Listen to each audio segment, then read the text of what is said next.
let's do a Bible study over the story of Shadrach, Meshach, and Abednego and the furnace fires found in Daniel chapter 3, verses 17 through 18. I'll be reading from the CSB version, but here are the verses on the screen, so let's read them and break the story down together.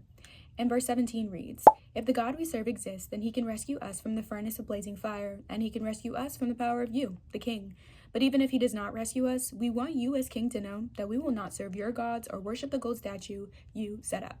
A bit of context for this verse. In chapter 3 of Daniel, verses 5 through 6, King Nebuchadnezzar obstructs these statues of gold and tells people that if you do not bow down and worship them, that you will be thrown into the fires. Shadrach, Meshach, and Abednego are known as Jewish people in the land that are appointed over Babylon, and it gets to the king that they will not be worshiping the statue due to the fact that they already worship another god. And so King Nebuchadnezzar basically questions Shadrach, Meshach, and Abednego and says, so who's going to be saving you from this fiery furnace that you're about to be thrown into? And this is where our verses lie.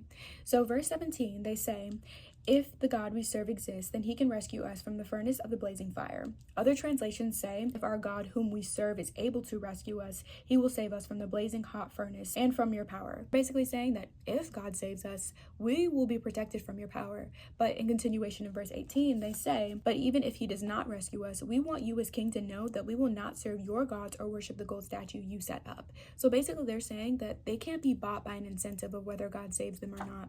At the end of the day, their loyalty lies with God, whether death is on the other side of that loyalty or life. More context for these verses is that with political reigns that we see in the Bible, lots of corruption occurs, and sometimes to get more people to follow leaders, basically threaten their people to submission. And Shadrach, Meshach, and Abednego showed so much confidence, Godfidence, if you will, by standing up to King Nebuchadnezzar and saying, "We will not do this." And this reminds us of a verse in Psalms that says, "Some put their trust in chariots and some in horses, but we put our trust in the Lord God." And Shadrach, Meshach, and Abednego are actually not their real names. Shadrach's real name is Hananiah, which is the Lord is gracious. Meshach's name is Mishael, which is who is like God.